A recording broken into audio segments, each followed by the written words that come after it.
स्वर्ग वो है जहाँ किसी प्रकार का भय नहीं है, देह को लेकर के नहीं, जीव को अपने प्राण को लेकर के नहीं।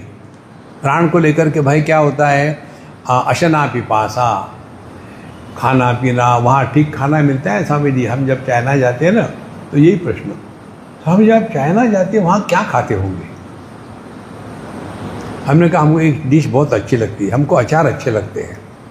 वहाँ कॉकरोच का अचार बड़ा टेस्टी होता है, खा के देखो आप, दूसरे अचार को हाथ नहीं लगाओगे। अरे यहाँ खाने के लिए जाते हैं क्या? सत्संग के लिए जाते हैं ना। लेकिन जो पेटू है कहीं भी जाएगा तो केवल उसी की कल्पना करेगा, खाने को क्या मिलता है। अरे यार जो मिलना है वो मिलेगा, जो नहीं मिलना है वो कभी नहीं मिलेगा। और तीसरी जो भय होता है वो होता है मन को लेकर, शोक और मोह। शोक होता है भूतकाल को लेकर के, मोह होता है वर्तमान की चिंता को लेकर के। जिसके जीवन में ये 6 प्रकार के भय समाप्त हो गए हैं वो स्वर्ग में पहुंच गया है। देखो, इसीलिए कहते हैं ब्रह्मन् पृच्छामि त्वां धर्मान् भागवतां तव यच्छ्रुत्वा श्रद्धयो मर्त्याम मुच्यते सर्वत अभयात्। सभी प्रकार से भय से मुक्त हो जाते हैं। ये जो भय से मुक्त हो रहा है ये अध्यात्म है। देखो कितनी जगह यही विचित्र बात होती है, हम कहते तो है भगवान के भक्त हैं और डर डर के जीते हैं। जिसके हृदय में भक्ति प्रकट हो गई, हम जो करते हैं ना भगवान के नाम से, वो उपासना है, वो भक्ति नहीं है। भक्ति अनुभवात्मक होती है, उपासना क्रियात्मक होती है। देखो हम 7 दिन का उपवास करेंगे, 7 दिन आप बिना खाए रहेंगे, कैसे रह सकते आप? अभी तो टनाटन दिख रहे हो, 7 दिन तो हो गए। 7 दिन उपवास किया, कैसे हो गए? हमने रात को खा लेते हैं, भगवान को भी धोखा दे दिया। इससे कुछ नहीं होता। आपको अध्यात्म रहना है ना, ये ट्राई करो, दिमाग को खाली रखो, पेट को भर के रखो। हम उल्टा करते हैं, पेट को खाली रखते हैं और खाने के बारे में सोचते हैं। इसीलिए अध्यात्म किसको कहते हैं? बाहर की उपासना है और हृदय में भक्ति का अनुभव है। जिसके हृदय में भगवान है, यह दृढ़ विश्वास है, उसके जीवन की जो विचारधारा होगी भिन्न होगी।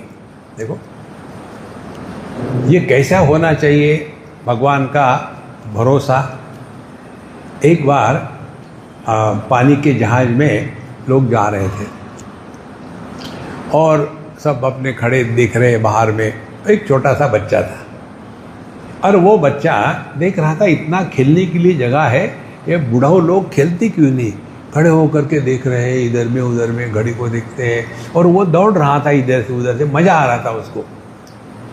फिर समुंदर भारी हो गया, अब हिलने लग गया पूरा का पूरा शिप। तो सभी के सभी दौड़ने लगे, गिरने लग गए। उसको लगा चलो सबने खेलना शुरू कर दिया है, और वो भी और खूब कूद कूद के खेल रहा था।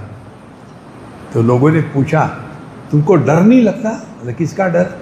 देखो समुंदर में इतना तूफान आ गया है, कुछ भी हो सकता है, तुमको डर नहीं लगता? बोले नहीं। बोले क्यों? मैं मम्मी के गोद में हूँ। दौड़ के गया, मम्मी के गोद में बैठा, मुख में अंगूठा ठोक करके आप मस्त हूँ। देखो हमको भगवान के प्रति भक्ति नहीं है, संदेह है। इसके कारण हमको दुख होता है। एक बात स्पष्ट समझ लो, हमारे जीवन की एक भी घटना दुर्घटना नहीं होती, वो हमारे उद्धार के लिए आवश्यक है। इसीलिए भागवत धर्म यश्रुत्वा श्रद्धया मर्त्या उच्यते सर्वतः भयात्। सभी प्रकार से भय से मुक्त हो जाता है, क्योंकि हमारे हृदय में अब भगवान है, ये अनुभव है। अब इस अनुभव का क्या प्रभाव होगा सुनो ठीक से। एक स्कूल में बच्चे लोग छोटे छोटे एक दूसरे की कोई टांग खींच रहा है, कोई चोटी खींच रहा है, चिल्ला रहे। और एक बच्चा पीछे बैठा देख रहा था उसने सोचा इनको सबको चुप कैसे करवाए, तो उसने बोल दिया देखो मिस आ रही है। तो सब बच्चे चुप, जैसे कुछ हुआ ही नहीं। वो आई नहीं थी मिस, केवल ये सुना कि मिस आ रही है। ये सिद्धांत तो अपने में लगाओ। अपने हृदय में कन्हैयालाल बैठे हुए हैं। हम जो करते हैं करने के पहले वो जानते हैं। हम जो बोलते हैं बोलने के पहले वो सुनते हैं। हम जो सोचते हैं सोचने के पहले उनको ज्ञान है ये क्या बोलने वाला है।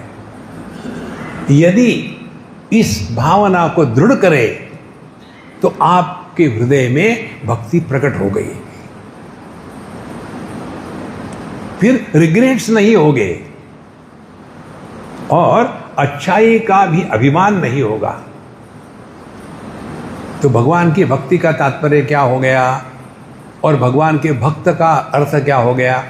जिसके जीवन में आपने किसी भी क्रियाकलाप का संस्कार निर्माण होकर के ग्लानि निर्माण नहीं होती, उसके हृदय में भगवान प्रकट हो गए, उसको भक्त कहते हैं। देखो